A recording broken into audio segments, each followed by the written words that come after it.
போட்டுக் கொண்டே இருக்கிறார்கள். அவர்களுடைய இச்சை பிரகாரம் நடப்பதற்கு இவர்கள் இந்த உலகத்தில் பெரிய தடைக்கல்லாக இருக்கிறார்கள். ஆகையால் முதலிலே இந்த உலமாக்களை ஒழித்து கட்டினாலேதான், இவர்களை சாடினாலேதான் நமக்கு அவநாட்டு உண்டாகும் என்ற ஒரு நினைவோடு வாழக்கூடிய சில படித்த பாவர்கள் நம்முடைய சமுதாயத்தில் எப்போதுமே இருந்து வருகிறார்கள். அந்த மாதிரியான அந்த படித்த பாவர்கள் புதுமையான சில குரல்களை கேட்ட உடனேயே அவர்களுக்கு பின்னாலே தீண்டறிந்து ஓடக்கூடிய ஒரு சூழலை ஏற்படுகிறது. அப்போது அந்த குரல்களை எழுப்பக்கூடியவர்கள் நமக்கு ஒரு கூட்டம் சேர்ந்திருக்கிறது என்ற கருத்திலே அவர்கள் ஆட்டம் போட ஆரம்பித்து விடுகிறார்கள். இனி பார்வைக்கு என்ன தெரிகின்றது, சமுதாயமே குழம்பி போயிருக்கக்கூடிய ஒரு நிலையில் இருக்கிறது என்ற ஒரு நிலை உருவாகிவிடுகிறது. ஒரு பயங்கரமான சூழ்நிலை ஏற்பட்டிருக்கிறது என்று பார்க்கக்கூடியவர்களுக்கு தோற்றம் அளிக்க ஆரம்பித்து விடுகிறது. வெறும் தோற்றம் தான், உண்மை அப்படி அல்ல. இந்த மாதிரியான பல நிகழ்ச்சிகள் நம்முடைய தமிழகத்தில் நடந்து கொண்டே வருகின்றன என்பதை நீங்கள் சற்று நினைவு கூறுகிறீர்களானால் உங்களுக்கு நல்ல முறையிலே அந்த உங்களுடைய நினைவுக்கு அந்த சம்பவங்கள் எல்லாம் இடைவெளி என்பதிலே சந்தேகமில்லை. சில காலங்களுக்கு முன்னால் காந்தியானிகள் நமக்கு மத்தியிலே பிரச்சாரம் புரிய தோன்றினார்கள். அந்த காந்தியானிகளுடைய கொள்கை எவ்வளவு மோசமானது, மிர்சா குலாம் அகமது காந்தியானி தன்னை நபி என்று தாவா செய்யக்கூடியவர் எவ்வளவு பெரிய பொய்யர். அவர்களாலே அவருடைய கருத்துக்களினாலே நம்முடைய இஸ்லாமிய சரியத்துக்கு எவ்வளவு தூரம் இழிவும் எவ்வளவு தூரம் பலவீனமும் ஏற்படும் என்ற அந்த நிலையிலே நாம் உணர்ந்த உலமா பெருமக்கள் அதற்கு கண்டனம் தெரிவித்தார்கள். அவர்களுடைய கொள்கைக்கு விரோதமாக அவர்கள் பிரச்சாரம் செய்ய ஆரம்பித்தார்கள். ஆனால் அப்போது இருந்த அந்த படித்த பாமரர்கள் இவர்களுக்கு நல்ல கருத்துக்களுக்காக சொல்லுகின்றார்கள், நல்ல விஷயங்களுக்காக எடுத்து கூறிக்கொண்டிருக்கிறார்கள். விஞ்ஞானத்துக்கும் இந்த அறிவுலகத்துக்கும் ஏற்பட்ட விளக்கங்களை எல்லாம் அவர்கள் கொடுத்துக் கொண்டிருக்கிறார்கள். ஆங்கிலேயர்களுடைய மூளைக்கு தகுந்தவாறு இஸ்லாமியவர்கள் திருப்பி காண்பித்துக் கொண்டிருக்கிறார்கள். ஆகையினால அவருடைய கருத்து சரியானதுதான் என்று அவர்களுக்கு பின்னால் ஒரு கூட்டம் ஓட தொடங்கி, அந்த மாதிரி ஓட தொடங்கியவர்கள் மூலவாக்களில் காண ஆரம்பித்தார்கள். இந்த மூல உருவாக்கலின் காரணமாகத்தான் சமுதாயத்தினுடைய வளர்ச்சியிலேயே தடை ஏற்படுகின்றது என்று அந்த உலமா பெருமக்கள் சாட்டினார். ஆனால் அப்போதும் கூட அவர்களுடைய எவ்வளவு முயற்சி பேச்சுக்கள் ஏற்பட்ட போதிலும் கூட தைரியமாகவும் துணிவாகவும் என்று அவர்களை எதிர்த்த காரணத்தினால் பின்பு அவர்களுடைய பிரச்சாரம் வாங்கி மறைந்து அவர்களுடைய பிரச்சாரத்தினுடைய மோசமான தன்மைகளை எல்லாம் மக்கள் ஓட ஆரம்பித்தார்கள். அதற்கு பின்னாலே உலமாக்களுடைய அந்த சேவையை பற்றி மக்கள் பாராட்ட தொடங்கினார். இப்பொழுது பாவனா தாவுஷா அவர்கள் இந்த தமிழகத்திலே அவருடைய பத்திரிகையின் மூலமாக அந்த அகமதியத்தினுடைய கொள்கைகளை எல்லாம் பரப்பிக் கொண்டிருந்தார். அப்போது இபாதத்துல் இஸ்லாம் என்ற சபையை நம்முடைய உலமா பெருமக்கள் ஏற்படுத்தி நிறுவி அந்த அகமதிய கொள்கை எவ்வளவு மோசமானது, அது இஸ்லாமுக்கு எவ்வளவு விரோதமான கருத்துக்களை அவர்கள் கூறிக்கொண்டிருக்கின்றார்கள் என்றெல்லாம் அதனை முறியடிப்பதற்காக வேண்டிய அருள் சேவைகளை எல்லாம் அவர்கள் குறித்திருக்கின்றார். அப்போதும் கூட தாவுஷா அவர்களுக்கு என்ற ஒரு வாசகர் வட்டம் அவர்களுக்கு பின்னாலேயே இருந்து அவருக்கு பின்னால் இருந்து இந்த உலகாக்கள் பொதுவாக்கள் ஒன்றுக்கு உலவாக்கரைகள் காலத்தில் அவர்கள் எவ்வளவு தூரம் கடுமையாக தாக்க வேண்டுமோ அந்த அளவுக்கு தாக்க முற்பட்டார். ஆனால் இறுதியிலே எவ்வளவு மோசமான கருத்துக்களை கொண்ட இந்த அகமதியத்தினுடைய கொள்கைகள் இருக்கின்றன என்பதையெல்லாம் மக்கள் உணர வேண்டிய நிலை உண்டானது. விவாதத்தில் இஸ்லாம் அந்த கதையின் மூலமாக பல மகத்தான சேவைகளை நம்முடைய உலமா பெருமக்கள் கொடுத்திருக்கிறார். சந்தர்ப்பத்திலே மதுரையிலே ஒரு ஹைதராபாத்கார் வந்து பிரச்சாரம் புரிந்து கொண்டிருந்தார். நீண்ட தலைமுறை வைத்திருந்தார். அவருடைய பிரச்சாரம் மூணு மொழியிலே நடைபெற்றுக் கொண்டிருந்தது. அப்போது மதுரையிலே அவர் பல இந்து மடாலயங்களையும் கூட பிரச்சாரம் செய்ய ஆரம்பித்தார். அவருடைய பேச்சை கேட்டு பத்திரிகை நிறுவனங்கள் குறிப்பான தினமணி பத்திரிகை கூட அந்த சந்தர்ப்பத்திலே அவர் ரொம்பவும் பாராட்டி புகழ்ந்து எழுதியுங்கள். அவர் அருமையாக பேசுகிறார் என்றார். அப்போது இவர் பேசுவதை கேட்டவர்களுக்கு இவருக்கு பின்னால் ஒரு கூட்டம் மதுரையிலே ஒரு கூட்டம் உருவாகிவிட்டது. அவருக்கு பின்தொடர்ந்து கொண்டே இருந்தார். அப்போது அவர் என்ன பேசுகிறார், என்ன கருத்தை சொல்கிறார் என்று நான் இளமுறை வைத்துள்ளவனாக அந்த நேரத்தில் இருந்த போதிலும் அந்த கூட்டத்தில் போய் உட்கார்ந்து கேட்டேன். அப்போது அவர் பேசுகிறார், நபிகள் நாயகம் ஸல்லல்லாஹு அலைஹி வஸல்லம் அவர்கள் நபியோட அவதாரம் என்று சொல்கிறார்களே, அந்த அவதார புருஷர் தான் நபிகள் நாயகம் ஸல்லல்லாஹு அலைஹி வஸல்லம் அவர்கள். நபிகள் நாயகம் ஒரு அவதார புருஷர் தான் என்று அவர் இங்கே பேசுகிறார். அதாவது ஆசியாவிலே எப்படி ஆங்கிலேயர்களுடைய இஸ்லாமை பிரித்து காண்பித்தார்களோ அதே மாதிரி இவர் இந்து சகோதரர்களை மொழிக்கு தகுந்தவாறு இந்த இஸ்லாமை பிரித்து காண்பித்து பேசிக் கொண்டிருந்தார். அவதார கொள்கையே இஸ்லாமிலே கிடையாது. அப்போது அவர் சொல்லுகிறார், நபிகள் நாயகம் அவர்களோட அவதாரம் என்பதற்கு குர்ஆனிலேயே ஆதாரம் இருந்து கொண்டிருக்கின்றது. அந்த குர்ஆன் மஜீதிலே சொல்லப்பட்டிருக்கிறது, மாணமைந்த நீங்கள் அமைந்த வளாக்கியங்களாகவா நபியை நீங்கள் அந்த பதில் போர்க்களத்திலே கற்களை இழுத்து வீசிய சந்தர்ப்பத்திலே நீங்கள் எண்ணினீர்கள் அல்லாஹ்வை இருந்தான். அப்போது அங்கே இருந்தது அல்லாஹ் இருந்தான், அங்கே நின்றது நீங்கள் அல்ல அல்லாஹ்தான் என்று இந்த ஆயத்திலே சொல்லப்பட்டிருக்கிறது. எதிராகி போகாதீர்கள். உதவியா உடன்படிக்கையின் சந்தர்ப்பத்திலே சஹாபாக்கள் அந்த உடன்படிக்கை ஒப்பந்தம் செய்து கொண்டார்கள். அந்த நேரத்திலே அல்லாஹ்வுடைய கரம் அவருடைய மக்களுக்கு நேரிருந்தது என்று குர்ஆனுடைய ஆயத்தை சொல்லுகிறது. அதை எடுத்துக்காட்டி அவர் சொல்லுகிறார், அங்கே இருந்தது நபிகள் நாயகம் ஸல்லல்லாஹு அலைஹி வஸல்லம் கரம் அல்ல, அது அல்லாஹ்வுடைய கரமாக இருந்தது. அப்ப அல்லாஹ்வுடைய கரம் என்பது கரம் அல்லாஹ்வுடைய கரம் என்றால் அங்கே இருந்தவர் அல்லாஹ் தான். ஆகையால் அல்லாஹ்வே அவதாரம் எடுத்தாக்கி வந்து அமர்ந்திருந்தார். இதையெல்லாம் கேட்டவுடனே நாம் மதசாவில் எந்த கல்வியை கற்றுக்கொண்டு வந்திருக்கிறோமோ அதற்கு நேர்முறையான கருத்தை என்றுதான் இவர் சொல்லிக் கொண்டிருக்கிறார் என்று எனக்கு ரொம்ப கொதிப்பு ஏற்பட்ட நேரத்திலே அப்போது பெரும் கூட்டம் இந்துக்களும் அமர்ந்திருக்கிறார்கள், முஸ்லிம்களும் அமர்ந்திருக்கிறார்கள் என்று எப்படி சொல்ல முடியும்? சொல்லியிருந்தால் அது நாம் அடிவிடம் இருக்கிறார்கள். ஆகையினாலே நான் பேசாமல் அந்த இடத்தில் மிகவும் மனம் புரிந்து கொண்டு வெளியே வந்துவிட்டேன். வந்ததற்கு பிறகு அந்த ஹைதராபாத்தில் வந்த அந்த பிரச்சனைக்கு பின்னால் ஒரு கூட்டம் சேர்ந்து முஸ்லிம்களிலேயே வாலிபர்களுடைய அந்த படித்த பாவர்களுக்கு சொல்லி அப்படி கொண்ட ஒரு கூட்டம் சேர்த்து கொண்டு அவர்களுக்கு பின்னாலே மகளாமான பிரச்சனைகளை எல்லாம் தொடங்க ஆரம்பித்தார். அப்போது மாசி மீதி பள்ளிவாசலிலே அவர் மேலமாசி மசீதிலே தங்கியிருந்தார். அப்போ சாதாரணமாக நானும் மகரின் தொழிலை சென்றிருந்தேன். மகரின் தொழிலுக்கு பின்னாலே அவர் உட்கார்ந்து கொண்டு மக்களுக்கு மத்தியிலே உரையாடி கொண்டிருக்கிறார். உரையாடி கொண்டிருக்கிற ஒரு ஹல்கா என்று வைத்து அவர் பேசுகிறார். குருவை வேகமாக பேசுகிறார். சொற்கள் குர்பான் கையை ஆதாச்சாரியே, நீங்கள் எல்லாவற்றையும் குர்பான் செய்து விட்டு வர வேண்டும் என்ற வழியிலே இந்த தியாக வழியிலே என்றெல்லாம் அவர்களுக்கு அழைத்து வருகின்றார். அப்போது நானும் அந்த ஹல்காவை உட்கார்ந்து கேட்டு குர்பான் கர்றாச்சாரியே, என்ன நம்முடைய பொண்ணையே குர்பான் செய்து விட்டு வர வேண்டும் என்று சொல்லுகிறீர்களா என்று கேட்டேன். உடனே அவருக்கு தூக்கி வாங்கி கொண்டு கொண்டிருக்கிறார். என்ன கேள்வி கேட்கிறார் என்று அவர் உழைப்பார். கேட்டாரே அப்படின்னு சொன்னார்.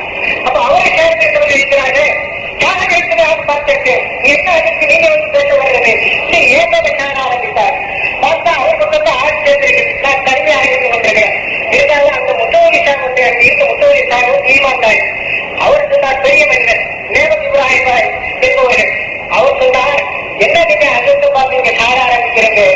யாராவது அவரை அதிர்ச்சி பார்த்து ஒரு மாட்டாங்க. நம்ம அதிர்ச்சி என்ன சொல்றாங்க அவர்கிட்ட நம்ம கேட்கறதை தவிர இவர் யாரும் ஹைதராபாத்திற்கு இப்ப வந்திருக்கிறார், அவர் சொல்றது நீங்க பெருசா இருக்கு, நீங்க பேசுறீங்க என்ன விஷயத்திற்கு நம்ம தெளிவு எடுக்கணும் என்று முத்தவரி சாமி ஏற்பட்டிருந்த அல்ல வந்து நமக்கு ஒரு பெரிய உதவியை கொடுத்தான்னு சொல்லி நான் முத்தவரி சாமியினுடைய ஒரு அரவணைப்பில் நான் இருந்து கொண்டேன். அதற்கு பின்னாலே மறுநாள் இந்த மதுரை மாநகரத்தில் இருக்கக்கூடிய ஆவேந்தர் முகமது நகரத்தினுடைய அப்போது இருந்தார்கள், உயிர் வாழ்ந்து கொண்டிருந்தார்கள். அவர்கள் முன்னிலையில் இந்த பிரச்சனையை அங்கே வந்து பார்த்து அவர்களுக்கு முன்னிலை வருகிற போது நான் இவர் அவதார கொள்கையை இங்கே பரப்புகிறார், இவருடைய பேச்சை கேட்டு ஒரு இந்து சகோதரர்களோட இஸ்லாம் கொண்டு விட்டதா அவர்களாம் சொல்லி இவருக்கு ரொம்ப முக்கியத்துவம் கொடுத்து இவருக்கு பின்னாலே ஒரு கூட்டம் சேர்ந்து கொண்டிருக்கிறது. இஸ்லாமிலே அவதார கொள்கை இருக்கிறதா? அப்ப ரசூல் ஸல்லல்லாஹு அலைஹி வஸல்லம் என்ன அல்லாஹ்வை அவதரித்திருக்கிறார்களா? இந்த கொள்கை சரிதானா கேட்ட போது யார் அப்படி சொன்னா இந்த பையன் சொந்தா அப்படின்னா அதற்கு முகமது அவர்கள் நடிக்க போறான்னு சொல்லி அவங்க சொல்லுவோம். அவங்க கையை உயர்த்தினா போய் அவரும் பெருமைக்குரிய அதற்கு அவர்கள் அங்கே எல்லாத்தையும் வரும்படியாக சொல்லி 24 அந்த புத்தகங்களை எல்லாம் பரிசீலனை செய்து இது இஸ்லாமும் அல்லாத கொள்கைகளை இஸ்லாத்தின் பேரால் இங்கே புகுத்தப்படுகிறது, அதனால் இதை ஏற்றுக்கொள்ளக்கூடாது. 24 மணி நேரத்துக்கு முன்னாடி இந்த மலையில் இருந்து இவர் வெளியே விட வேண்டும், முஸ்லிம்கள் யாரும் ஆதரிக்க கூடாது என்று ஒவ்வொரு அதற்கு அங்கே உத்தரவு போட்டார். அவர் தாமரம் அவர் வெளியேறக்கூடிய ஒரு சூழ்நிலை ஏற்பட்டது. அப்போ மற்றவர்கள் இவரே இந்த சுற்றுலா பண்ணார்கள், என் மேலே சேர்ந்தார். அப்ப நான் பொறுமையாக இருந்தேன். அதற்கு பின்னால் ஒரு மாதத்திற்கு பின்னால் அடுத்த மாதத்தில் இருந்த தேவபுரம் தாருமூலம் என்ற அந்த பத்திரிகையிலே இவர்களுடைய இந்த தீன்தாரி ஜமாத் என்பவர்களுடைய கொள்கைகளை பற்றி இலியாஸ் பரவி காஜியானிகளை வெளியிட்ட ஒரு சிறந்த எழுத்தாளர் அவர்கள் அழகாக எழுதியிருந்தார். இது காஜியானியுடைய மறுமதிப்பு இது அவன் ஆங்கிலேயருக்கு இசைவாக இஸ்லாமை திருப்பி காட்டினார்.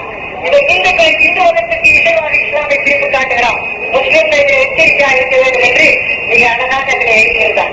அப்ப உடனே அந்த பத்திரிகை நான் எடுத்துக்கொண்டு அதை யாராருக்கு எல்லாம் தலைமை தாங்கியிருந்தார்கள் அவர் இடத்துல காண்பித்து எனக்கு விரோதமாக கிளம்பினீர்கள் உண்மைதானா இது சரிதானா இதை எழுதப்பட்டிருப்பதை நீங்கள் பாருங்கள் என்று அவர்களுக்கு வாசித்து காண்பித்ததற்கு பிறகு உடனே சமாதானப்பட்டார். அப்போ இங்கே உள்ளூரிலே இங்குள்ள அரபு கல்லூரிகளிலே அரபு ஞானங்களை எல்லாம் கற்றுக்கொண்டு வெளிவந்தவர்களுடைய பேச்சு ஒரு பேச்சிட்ட ஏதோ ஒருவன் யாரும் அன்றைக்குதான் ஒரு ஆள் வந்து சொன்ன உடனே அவருக்கு பின்னால் ஒரு கூட்டம் சேருகிறது என்று சொன்னால் எப்படிப்பட்ட முட்டாள்கள் நம்முடைய சமுதாயத்தில் இருக்கிறார்கள் என்பதைத்தான் நாம் நினைத்து பார்க்க வேண்டும். அதனாலதான் நான் சொல்லுகிறேன், இந்த படித்த பாமரர்கள் சில பேர் இருந்து கொண்டே இருக்கிறார்கள், தொடர்ந்து இருந்து கொண்டே இருக்கிறார்கள். இது மட்டுமல்ல, இப்படி அநேக நிகழ்ச்சிகள் நம்முடைய சமுதாயத்திலே நிகழ்ந்து கொண்டே இருக்கின்றன. அன்னை காலத்திலே இந்த இப்போது உள்ள இந்த வகாவிற்கு நேரம் கொள்கைகளை பரப்பக்கூடிய நிலைமையை பார்க்கிற போது இவர்கள் 25 வருஷமா பத்திரிகை 26 ஆண்டு காலமாக நடத்தி கொண்டு வருகிறேன். எல்லா உலமாக்களும் எல்லா நம்முடைய சமுதாய மக்களும் நல்ல பத்திரிகை தீனி என்ற விஷயங்களை எடுத்து வெளியிட்டு வருகிறார்கள் என்று சொல்கிறார்கள். அதே மாதிரி நம்முடைய ஜமாத்துலமா பத்திரிகை நம்முடைய சமுதாயத்தில் எத்தனையோ பத்திரிகை எல்லாம் மொழிபெயர்த்து போன்ற பத்திரிகை எல்லாம் வெளிவந்து வருகின்றன. அந்த மாதிரியான பத்திரிகை எல்லாம் இருக்கிற நேரத்தில் 2 விஷயம் வந்து மச்சாட்டுக்கிற பேர்ல வந்த உடனே ஏதாவது தப்பு தவறுமா அவங்க எழுதி காண்பித்தது ஓஹோ புராண ஹதீஸத்தை சொல்றாரு இந்த ஆதிசாக்கெல்லாம் என்ன சொல்லிட்டு இருந்தா அவரை ஏமாற்றி இருந்தார் இந்த பையன் என்று பேசக்கூடிய அளவிலே இந்த சமுதாயத்தில் சில முட்டாள்களுக்கு தோன்றி இருக்கின்றார். காலையிலே நம்ம சைக்கத்தின் மோல்வி இந்த பாம்பு எங்கே இருக்கிறது பிடித்து காட்டினார், நமக்கு முன்னாடி எடுத்து காட்டினார். தன்னுடைய சேமாவாக சொல்லுகிறேன் இந்த உணவு போட்டு ஈட்டு வச்சிருங்க அது அப்படியே காப்பி வச்சு இதில் எழுதியிருக்கிறாருங்கிறத கோடிக்கு பக்கமா இதை காட்டினாரு. இது ஒண்ணு போதாதா என்று நான் கேட்க ஆரம்பிக்கிறேன் சமுதாய மக்கள். அப்ப அவர் தெளிவாக எடுத்து காண்பித்தார். இது என்னுடைய சுய ஆராய்ச்சி என்ற நான் கூட என்ன நினைத்தேன், மக்கள் நம்பர் 60 கிதாபுகள் சந்திர மஸ்தார் துருர் மஸ்தார் ஹிதாயா அடக்கி எல்லாத்தையும் போட்டு எழுதியிருக்கிறார்கள். கொஞ்சம் ஆராய்ச்சி இருக்கும் போல தெரிகிறது என்று கூட எனக்கு கூட ஒரு நினைப்பு. அதனால நான் என்ன செய்தேன், அப்ப நாமும் அதை நேரத்தை பார்க்கணும்னு சொல்லி ஒரு நாள் இரவு போராகும் நானும் என்னுடைய புதலர் மோதி அத்தனை காப்பீடுகளை உட்கார சொல்லி இந்த பக்கமெல்லாம் தேடி இருப்பதை தூங்கக்கூடாது என்று சொல்லி பக்கமெல்லாம் தேடி பார்த்தா அந்த பக்கத்துல ஒன்னேங்க அந்த பக்கத்துல அந்த விஷயங்களே இல்லை.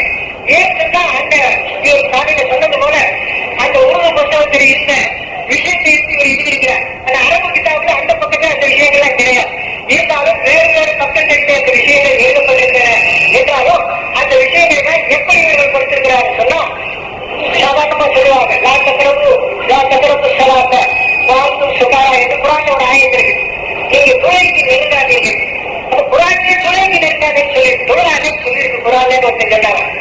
அது எப்படி வந்து லாத்தப்பிறப்பு சலாத்தன்னு இருக்கிற பின்னால இருக்கிறது என்னப்பா வாழ்த்து சுகாரா நீ போதையாக இருக்கிற போது துளைக்கு நெருங்காதேன்னு சொல்லி அந்த ஆயத்து. அப்ப அதை நீங்க லாத்தப்பிறப்பு சலாத்த மாத்திரம் என்று சொல்லி நீங்க துளைக்கு நெருங்காதேன்னு சொல்லி சொல்ல ஆரம்பிக்கிறது. இந்த மாதிரி இவருக்கு என்ன அந்த விவாதத்தினுடைய வாசகத்தோட ஒரு பகுதியை வைத்துவிட்டு ஒரு பகுதியை மாத்திரம் ரோட்ல போல ஆட்ட பிடிச்சி அறுத்து குருவாடி கொடுத்துடலாம் சொல்லி சரவணாக இழக்கப்பட்டிருக்கும் சொல்லப்பட்டிருக்கு. அது ஒரு சாதாரண பாமர முஸ்லீம் கூட மோசடி செய்யக்கூட அந்நியனுடைய ஆட்ட பிடிக்கிறது ஹராமம் என்று விலகி வைத்திருக்கக்கூடிய ஒரு சூழ்நிலையிலே ஒரு தாவனுடைய நூலாசிரியர் ஒரு சிக்கல சட்டத்தை பாராளுமன்றங்களிலையும் ஹாரூன் ரஷீத் பாதுஷாவுடைய சாம்ராஜ்யத்தினுடைய அடிப்படை சட்டமன்றமாக இயக்கப்பட்டிருந்த அந்த நூல்களில் எல்லாம் எழுதப்பட்ட அந்த நூலிலே எழுதி வைத்திருக்கிறார்கள் என்று ஒருவர் சொல்கிறார் என்றால் அதை சில முட்டாள்கிறார்கள் என்று சொன்னால் அது எவ்வளவு கீழ்த்தரமான விஷயமாக இருக்க வேண்டும் என்பதை பற்றி நாம் சிந்தித்து பார்க்க வேண்டும். இவ்வளவு காலாகாலமாக எடுத்துச் செல்லப்பட்டிருக்கக்கூடிய அந்த விஷயங்கள் எல்லாம் உதவி தீக்கிவிட்டு நீ சொல்றதெல்லாம் நிறைய புராணி ஹதீஸ் தானே சொல்றேன், மற்றவங்க என்னங்க சொல்றான் புராண ஹதீஸ் இல்லாம. அப்ப அந்த அல்லாஹ்வுடைய ரசூல் ஸல்லல்லாஹு அலைஹி வஸல்லம் கருத்துக்களையும் இந்த 1000 ஆண்டு காலமாக நம்முடைய இமாம் பெருமக்கள் அவர்கள் இந்த சட்டங்களை வளர்த்திருத்து வீடுகளாக இரவெல்லாம் நீங்கள் தொழுந்தவர்கள் பகலெல்லாம் போக்கு வைத்திருந்தவர்கள் அல்லாஹ் ரசூலுடைய முன்னிலையிலே நாம் பதிலளித்து அதையும் பின்பற்றி அதற்கு பின்னாலே ஓடக்கூடிய ஒரு சிலர்கள் இருந்து அவர்கள் பதிலளித்து போகக்கூடிய ஒரு சூழல் எல்லாம் உண்டாகி விடுகிறது என்ற ஒரு ஆனந்தத்தினாலேதான் இந்த மாதிரியான மாநாடுகளுக்கும் மலர்களுக்கும் மற்றும் சிரமங்களுக்கெல்லாம் ஆட்பட வேண்டிய ஒரு சூழ்நிலை இருந்து கொண்டிருக்கிறது. எப்போதுமே நம்முடைய சமுதாயத்திலே சில படித்த பாமரர்கள் இருக்கின்றார்கள். அவர்களுக்கு உலமாக்கு ஏனென்றால் அது ஹராம், இது செய்யாதே, இது செய் என்று இப்படி முட்டுக்கட்டை போட்டுக் கொண்டே இருக்கிறார்கள். அவர்களுடைய சரீர இச்சை பிரகாரம் நடப்பதற்கு இவர்கள் இந்த உலமாக்கள் பெரிய தடைக்கல்லாக இருக்கிறார்கள். ஆகையினால் முதலிலே இந்த உலமாக்களை ஒழித்து கட்டினாலே தான், இவர்களை சாடினாலே தான் நமக்கு மனசாந்தி உண்டாகும் என்ற ஒரு நினைவோடு வாழக்கூடிய சில படித்த பாமரர்கள் நம்முடைய சமுதாயத்திலே எப்போதுமே இருந்து வருகிறார்கள். அந்த மாதிரியான அந்த படித்த பாமரர்கள் புதுமையான சில குரல்களை கேட்ட உடனேயே அவர்களுக்கு பின்னாலே பின்தொடர்ந்து ஓடக்கூடிய ஒரு சூழ்நிலை ஏற்படுகிறது. அப்போது அந்த குரல்களை எழுப்பக்கூடியவர்கள், ஓஹோ நமக்கும் ஒரு கூட்டம் சேர்ந்திருக்கிறது என்ற கருத்திலே அவர்கள் ஆட்டம் போட ஆரம்பித்து விடுகிறார்கள். வெளி பார்வைக்கு என்ன தெரிகின்றது, சமுதாயமே குழம்பி போயிருக்கக்கூடிய ஒரு நிலையில் இருக்கிறது என்ற ஒரு நிலை உருவாகி விடுகின்றது. ஒரு பயங்கரமான சூழ்நிலை ஏற்பட்டிருக்கிறது என்று பார்க்கக்கூடியவர்களுக்கு தோற்றம் அளிக்க ஆரம்பித்து விடுகிறது. வெறும் தோற்றம் தான், உண்மை அப்படி அல்ல. இந்த மாதிரியான பல நிகழ்ச்சிகள் நம்முடைய தமிழகத்திலே நடந்து கொண்டே வருகின்றன என்பதை நீங்கள் சென்று நினைவு கூறுவீர்களானால் உங்களுக்கு நல்ல முறையிலே அந்த உங்களுடைய நினைவுக்கு அந்த சம்பவங்கள் எல்லாம் நினைவு என்பதிலே சந்தேகம் இல்லை. சில காலங்களுக்கு முன்னால் காதியானிகள் நமக்கு மத்தியிலே பிரச்சாரம் புரிய தோன்றினார்கள். அந்த காதியானிகளுடைய கொள்கை எவ்வளவு மோசமானது, மிர்சா குலாம் அகமது காதியானி தன்னை நபி என்று தாவா செய்யக்கூடியவர் எவ்வளவு பெரிய பொய்யர், அவரினாலே அவருடைய கருத்துக்களினாலே நம்முடைய இஸ்லாமிய சரியத்துக்கு எவ்வளவு தூரம் இழிவும் எவ்வளவு தூரம் பலவீனமும் ஏற்படும் என்ற அந்த நிலைகளை எல்லாம் உணர்ந்த உலமா பெருமக்கள் அதற்கு கண்டனம் தெரிவித்தார்கள். அவர்களுடைய கொள்கைக்கு விரோதமாக அவர்கள் பிரச்சாரம் செய்ய ஆரம்பித்தார்கள். ஆனால் அப்போது இருந்த அந்த படித்த பாமரர்கள் இவர்கள் மிக நல்ல கருத்துக்களைத்தானே சொல்லுகின்றார்கள், நல்ல விஷயங்களைத்தானே எடுத்து கூறிக்கொண்டிருக்கிறார்கள். விஞ்ஞானத்துக்கும் இந்த அறிவுலகத்துக்கும் ஏற்ப அந்த விளக்கங்களை எல்லாம் அவர்கள் கொடுத்துக் கொண்டிருக்கின்றார்கள். ஆங்கிலேயர்களுடைய மூளைக்கு தகுந்தவாறு இஸ்லாமை அவர்கள் திருப்பி காண்பித்துக் கொண்டிருக்கிறார்கள். ஆகையினாலே அவருடைய கருத்து சரியானதுதானே என்று அவர்களுக்கு பின்னால ஒரு கூட்டம் ஓட தொடங்கியது. அந்த மாதிரி ஓட தொடங்கியவர்கள் உலமாக்களை சாட ஆரம்பித்தார்கள். இந்த மூட முல்லாக்களின் காரணமாகத்தான் சமுதாயத்தினுடைய வளர்ச்சியிலேயே தடை ஏற்படுகின்றது என்று அந்த உலமா பெருமக்களை சாடினார். ஆனால் அப்போதும் கூட அவர்களுடைய எவ்வளவு ஏற்று பேச்சுக்கள் ஏற்பட்ட போதிலும் கூட தைரியமாகவும் துணிவாகவும் என்று அவர்கள் எதிர்த்த காரணத்தினால் பின்பு அவர்களுடைய பிரச்சாரம் மங்கி மறைந்து அவர்களுடைய பிரச்சாரத்தினுடைய மோசமான சந்தைகளை எல்லாம் மக்கள் உணர ஆரம்பித்தார்கள். அதற்கு பின்னாலே உலமாக்களுடைய அந்த சேவையை பற்றி மக்கள் பாராட்ட தொடங்கினார்கள். இப்படியே பாவல்லா தாவூஷா அவர்கள் இந்த தமிழகத்திலே அவருடைய பத்திரிகையின் மூலமாக அந்த அகமதியத்தினுடைய கொள்கைகள் எல்லாம் பரப்பிக் கொண்டிருந்தார்கள். அப்போது ஹிஃபாஸத்துல் இஸ்லாம் என்ற சபையை நம்முடைய உலமா பெருமக்கள் ஏற்படுத்தி நிறுவி அந்த அகமதிய கொள்கை எவ்வளவு மோசமானது, அது இஸ்லாமுக்கு எவ்வளவு விரோதமான கருத்துக்களை அவர்கள் கூறிக்கொண்டிருக்கின்றார்கள் என்றெல்லாம் அதனை முறியடிப்பதற்காக வேண்டிய அருள் சேவைகளை எல்லாம் அவர்கள் புரிந்திருக்கின்றார். அப்போதும் கூட தாவூஷா அவர்களுக்கு என்ற ஒரு வாசகர் வட்டம் அவர்களுக்கு பின்னாலேயே இருந்து அவருக்கு பின்னால் இருந்து இந்த உலமாக்களை முல்லாக்கள் ஒன்றுக்கும் உதவாக்கரைகள் காலத்தை உணராதவர்கள் என்றெல்லாம் அவர்கள் எவ்வளவு தூரம் கடுமையாக தாக்க வேண்டுமோ அந்த அளவுக்கு தாக்க முற்பட்டார். ஆனால் இறுதியிலே இது எவ்வளவு மோசமான கருத்துக்களை கொண்ட இந்த அகமதியத்தினுடைய கொள்கைகள் இருக்கின்றன என்பதையெல்லாம் மக்கள் உணர வேண்டிய நிலை உண்டானது. ஹிஃபாஸத்துல் இஸ்லாம் அந்த சபையின் மூலமாக பல மகத்தான சேவைகளை நம்முடைய உலமா பெருமக்கள் புரிந்திருக்கிறார்கள். அதே பாவல்லா தாவூஷாவுக்கு அவருடைய தர்ஜுமத்துல் குர்ஆன் என்ற அந்த குர்ஆனை அவர் வெளியிட ஆரம்பித்தார். அப்போது உலமாக்கள் சொன்னார்கள், இதிலே அகமதியத்தினுடைய கொள்கைகள் திணிக்கப்பட்டிருக்கின்றன, குர்ஆனில் இருக்கக்கூடிய உண்மையான கருத்துக்கு மாற்றமான பல கருத்துக்களை எல்லாம் இதில் அடிக்குறிப்புகளில் எழுதப்பட்டிருக்கின்றது. ஜின்னை பற்றியும் மலக்கை பற்றியும் சொர்க்கத்தை பற்றியும் நரகத்தை பற்றியும் மோஜிசாத்துகளை பற்றி எல்லாம் மூலத்தனமான தகவல்கள் வழிமுறைகள் கூறப்பட்டிருக்கின்றன. இதெல்லாம் இஸ்லாமியத்தினுடைய அடிப்படையான கருத்துக்களுக்கே முரணானது என்று எடுத்துக்காட்டினார். அப்போது அதே நேரத்திலே உலமாக்களுடைய குழுவிலே இருந்த சில பெரியார்கள், அதிலும் குறிப்பாக நம்முடைய எஸ்.எஸ். அப்துல் காதிர் பாங்கவி மௌலானா அவர்கள், நம்முடைய ஆக்கா அப்துல் ஹமீத் பாங்கவி அவர்கள், இவர்களும் குர்ஆன் மஜீதுக்கு உண்மையான முறையிலே தர்ஜுமாக்களை அவர்கள் வெளியிட ஆரம்பித்தார். அப்போது காலம் என்ன நிலை ஷா அவர்களால் எழுதப்பட்ட விரிவுரை செய்யப்பட்ட அந்த குர்ஆன் சமுதாயத்திலே ஏற்றுக்கொள்ளப்படவில்லை, அதை தூர ஒதுக்கி வைத்து விட்டார்கள். ஆனால் அதே நேரத்திலே உலமா பெருமக்களால் எழுதப்பட்ட இந்த தர்ஜுமாக்களுக்கு இன்றும் சமுதாயத்திலே பெருமையும் சிறப்பும் இருந்து கொண்டிருப்பதை நாம் பார்க்கின்றோம். இதே விதமாக ஒவ்வொரு சந்தர்ப்பத்திலேயும் நாம் பார்க்கின்றோம், புதுமையான கருத்துக்கள் வருகின்ற போது அவர்களுக்கு பின்னாடி ஒரு கூட்டம் ஓடிக்கொண்டே இருக்கின்றது. நான் மலேசியாவில் இருந்து வெளியேறி வந்த சந்தர்ப்பத்திலே மதுரையிலே ஒரு ஹைதராபாத்காரர் ஒருவர் வந்து பிரச்சாரம் புரிந்து கொண்டிருந்தார். நீண்ட தலைமுடி வைத்திருந்தார். அவருடைய பிரச்சாரம் உருது மொழியிலே நடைபெற்றுக் கொண்டிருந்தது. அப்போது மதுரையிலே அவர் பல இந்து மடாலயங்களிலும் போய் கூட பிரச்சாரம் செய்ய ஆரம்பித்தார். அவருடைய பேச்சை கேட்டு பத்திரிகை நிறுவனங்கள், குறிப்பாக தினமணி பத்திரிகை கூட அந்த சந்தர்ப்பத்தில் அவரை ரொம்பவும் பாராட்டி புகழ்ந்து எழுதியிருந்தது. அவர் அருமையாக பேசுகிறார் என்பதால். அப்போது இவர் பேசுவதை கேட்ட உடனேயே இவருக்கு பின்னால் ஒரு கூட்டம், மதுரையிலே ஒரு கூட்டம் உருவாகிவிட்டது. அவருக்கு பின்தொடர்ந்து கொண்டே இருந்தார். அப்போது அவர் என்ன பேசுகிறார், என்ன கருத்தை சொல்கிறார் என்று நான் இளமுறை வயதுடன் அந்த நேரத்தில் இருந்த போதிலும் அந்த கூட்டத்தில் போய் உட்கார்ந்து கேட்டேன். அப்போது அவர் பேசுகிறார், நபிகள் நாயகம் ஸல்லல்லாஹு அலைஹி வஸல்லம் அவர்கள் கலியுக அவதாரம் என்று சொல்கிறார்களே, அந்த அவதார புருஷர் தான் நபிகள் நாயகம் ஸல்லல்லாஹு அலைஹி வஸல்லம் அவர்கள். நபிகள் நாயகம் ஒரு அவதார புருஷர் தான் என்று அவர் இங்கே பேசுகிறார். அதாவது காதியானிகள் எப்படி ஆங்கிலேயர்களுடைய மொழிக்கு தகுந்தவாறு இஸ்லாமை திருப்பி காண்பித்தார்களோ, அதே மாதிரி இவர் இந்து சகோதரர்களுடைய மொழிக்கு தகுந்தவாறு இந்த இஸ்லாமை திருப்பி காண்பித்து பேசிக் கொண்டிருந்தார். அவதார புள்ளியே இஸ்லாமிலே கிடையாது. அப்போது அவர் சொல்லுகிறார், நபிகள் நாயகம் ஸல்லல்லாஹு அலைஹி வஸல்லம் அவர்கள் ஒரு அவதாரம் என்பதற்கு குர்ஆனிலே ஆதாரம் இருந்து கொண்டிருக்கின்றது. அந்த குர்ஆன் மஜீதிலே சொல்லப்பட்டிருக்கிறது, மா ரமைத்த இது ரமைத்த வலாக்கின் அல்லாஹ் ரமா. நபியே, நீங்கள் அந்த பத்ர் போர்க்களத்திலே கற்களை எடுத்து வீசிய சந்தர்ப்பத்திலே நீங்கள் எரியவில்லை, அல்லாஹ் அதை எரிந்தான். அப்போது அங்கே எரிந்தது அல்லாஹ் எரிந்தான், அங்கே நின்றது நீங்கள் அல்ல, அல்லாஹ் தான் என்று இந்த ஆயத்திலே சொல்லப்பட்டிருக்கிறது. யதுல்லாஹி ஃபௌக ஐதீஹிம்.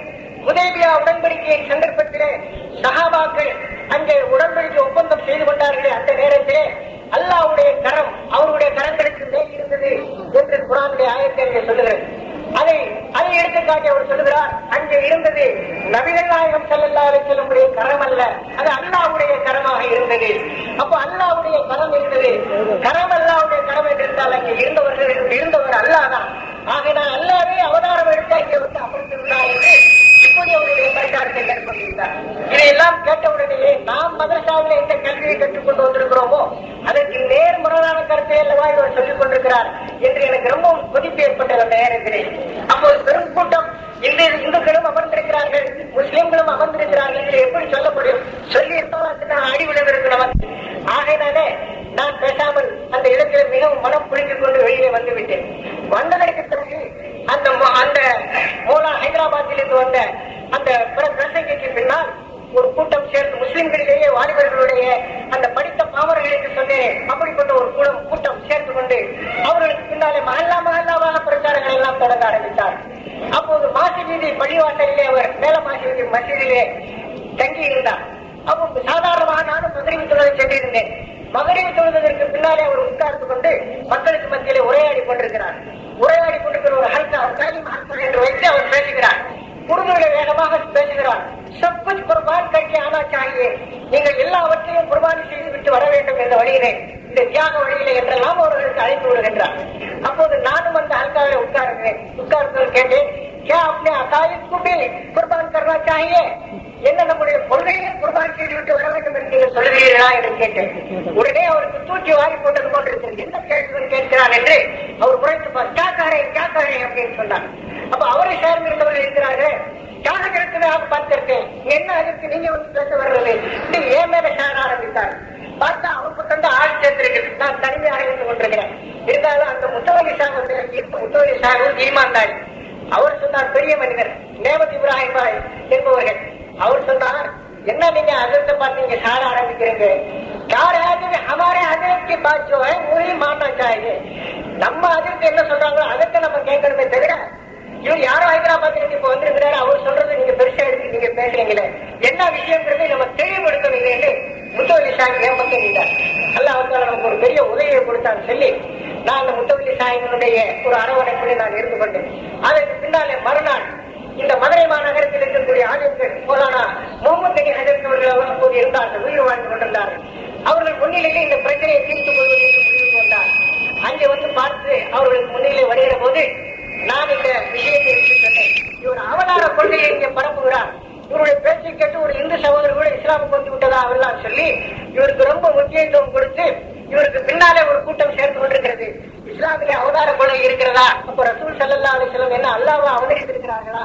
இந்த கொள்கை சரிதானா கேட்ட போது யார் அப்படி சொன்னா அந்த பையன் கொண்டா அப்படின்னா அதற்கு முகமது நபி அலிஸ்லாம் அவர்கள் தடிக்கம்பு அலிஸ்லாம் சொல்லி அவங்க சொல்லுவாங்க. அவங்க தடியை உயர்த்தினா போச்சு. அவ்வளவு பெருமைக்குரிய அதற்கு அவர்கள் அங்கே எல்லாத்தையும் வறுமையாக சொல்லி 24 அந்த புத்தகங்களை எல்லாம் பரிசீலனை செய்து இது இஸ்லாமும் அல்லாத கொள்கைகளை இஸ்லாத்தின் பேரால் இங்கே புகுத்தப்படுகிறது, ஆகையினால் இதை ஏற்றுக்கொள்ளக் கூடாது. 24 மணி நேரத்துக்குள்ளார் இந்த மதுரையிலிருந்து இவர் வெளியேறிவிட வேண்டும், முஸ்லிம்கள் யாரும் ஆதரிக்க கூடாது என்று முகமது நபி ஹஜ்ரத் அங்கே உத்தரவு போட்டார். அதன் தாமதம் அவர் வெளியேறக்கூடிய ஒரு சூழ்நிலை ஏற்பட்டது. அப்ப மற்றவர்கள் இவருமே இந்த சித்தனா பண்ணாரு என் மேல சாண்டார். அப்ப நான் பொறுமையாக இருந்தேன். அதற்கு பின்னால் ஒரு மாதத்துக்கு பின்னால் அடுத்த மாதத்தில் வந்த தேவபந்த் தாருல் என்ற அந்த பத்திரிகையிலே இவர்களுடைய இந்த தீன்தாரி ஜமாத் என்பவர்களுடைய கொள்கைகளை பற்றி இலியாஸ் பரணி காதியானிகளை முறியடித்த ஒரு சிறந்த எழுத்தாளர் அவர்கள் அழகாக எழுதியிருந்தார். இது காதியானியுடைய மறுபதிப்பு. இது அவன் ஆங்கிலேயனுக்கு இசைவாக இஸ்லாமை திருப்பி காட்டினான். இவர் இந்துக்களுக்கு இந்து மதத்துக்கு இசைவாக இஸ்லாமை திருப்பி காட்டுகிறார். முஸ்லிம்கள் இதில் எச்சரிக்கையாக இருக்க வேண்டும் என்று மிக அழகாக அதில் எழுதியிருந்தார். அப்ப உடனே அந்த பத்திரிகை நான் எடுத்துக்கொண்டு அதில் யாராருக்கு எல்லாம் தலைமை தாங்கி இருந்தார்கள் அவர் இடத்திலே காண்பித்து எனக்கு விரோதமாக கிளம்பினீர்களே, இது உண்மைதானா, இது சரிதானா, இதில் எழுதப்பட்டிருப்பதை நீங்கள் பாருங்கள் என்று அவர்களுக்கு வாசித்து காண்பித்ததற்கு பிறகு ஓரளவு அவர்கள் சமாதானப்பட்டார். அப்போ இங்கே உள்ளூரிலே இங்குள்ள அரபு கல்லூரிகளிலே அரபு ஞானங்களை எல்லாம் கற்றுக்கொண்டு வெளிவந்தவர்களுடைய பேச்சு ஒரு பேச்சல்ல. ஏதோ ஒருவன் யாரும் அட்ரஸ் இல்லாத ஒரு ஆள் வந்து சொன்ன உடனே அவருக்கு பின்னால ஒரு கூட்டம் சேருகிறது என்று சொன்னால் எப்படிப்பட்ட முட்டாள்கள் நம்முடைய சமுதாயத்தில் இருக்கிறார்கள் என்பதைத்தான் நாம் நினைத்து பார்க்க வேண்டும். அதனாலதான் நான் சொல்லுகிறேன், இந்த படித்த பாமரர்கள் சில பேர் இருந்து கொண்டே இருக்கிறார்கள், தொடர்ந்து இருந்து கொண்டே இருக்கிறார்கள். இது மட்டுமல்ல, இப்படி அநேக நிகழ்ச்சிகள் நம்முடைய சமுதாயத்திலே நிகழ்ந்து கொண்டே இருக்கின்றன. அண்மை காலத்திலே இந்த இப்போது உள்ள இந்த வகாவியத்தை கைர முக்கல்லிட்டு கொள்கைகளை பரப்பக்கூடிய நிலைமையை பார்க்கிற போது இவர்கள் 2-3 பத்திரிகை நாங்கள் 25 வருஷமா நான் பத்திரிகை 26 ஆண்டு காலமாக நடத்தி கொண்டு வருகிறேன். எல்லா உலமாக்களும் எல்லா நம்முடைய சமுதாய மக்களும் நல்ல பத்திரிகை தீனியத்தான விஷயங்களை எடுத்து வெளியிட்டு வருகிறார்கள் என்று சொல்லுகிறார்கள். அதே மாதிரி நம்முடைய ஜமாத் உலமா பத்திரிகை, நம்முடைய சமுதாயத்தில் எத்தனையோ பத்திரிகை எல்லாம் வழிவிலக்கு போன்ற பத்திரிகை எல்லாம் வெளிவந்து கொண்டிருக்கின்றன. அந்த மாதிரியான பத்திரிகை எல்லாம் இருக்கிற நேரத்தில் 2-3 இஷ்யூ தான் வந்து சக்காத்துக்கிற பேர்ல வந்த உடனே ஏதாவது தப்பு தவறுமா அதுல எழுதி காண்பித்தது. ஓஹோ, குர்ஆன் ஹதீஸை ஒரு சொல்றாரு, இந்த ஆலிம் சாக்கெல்லாம் என்ன சொல்லிக்கிட்டு இருந்தா, எல்லாம் இவ்வளவு காலமா ஏமாத்திக்கிட்டு இருந்தாங்க இந்த பேரு என்று பேசக்கூடிய அளவிலே இந்த சமுதாயத்தில் சில முட்டாள்கள் தோன்றி இருக்கின்றார்கள். காலையில நம்ம சைஃபுத்தீன் மௌலவி இந்த பாம்பு எங்கே இருக்கிறது என்று பிடித்து காட்டினார், நமக்கு முன்னாலே எடுத்து காட்டினார். தன்னுடைய சேமாவாக சொல்லுகிறார். இதுல உருது புத்தகத்தில் எழுதி வச்சிருக்கார். அது அப்படியே காப்பி வச்சு இதுல எழுதியிருக்கிறாருங்கிறத கோடிட்டு பக்கம் பக்கமா இங்க காட்டினாரே, இது ஒன்று போதாதா என்று நான் கேட்க ஆரம்பிக்கிறேன் சமுதாய மக்கள். அப்ப அவர் தெளிவாக எடுத்து காண்பித்தார். இது இவருடைய சுய ஆராய்ச்சி என்கிற நான் கூட என்ன நினைத்தேன், பக்கம் நம்பர் அரபு கிதாபுகள் அப்துல் முக்தார், துல் முக்தார், ஹிதாயா, அலம்கிரி எல்லாத்தையும் போட்டு எழுதியிருக்கிறார்களே, அப்ப கொஞ்சம் ஆராய்ச்சி இருக்கும் போல தெரிகிறது என்று கூட எனக்கு கூட ஒரு நினைப்பு. அதனால நான் என்ன செய்தேன், அப்ப நாமளும் அதை நேரில் பார்க்கணும்னு சொல்லி ஒரு நாள் இரவு பூராவும் நானும் என்னுடைய புதல்வர் மௌலவி அப்துல் ரஹீம் பாபி அவர்களை உட்கார சொல்லி இந்த பக்கமெல்லாம் தேடி எடுப்ப, நீ தூங்கக்கூடாது என்று சொல்லி பக்கமெல்லாம் தேடி பார்த்தா அந்த பக்கத்துல ஒன்னேங்க, அந்த பக்கத்துல அந்த விஷயங்களே இல்லை.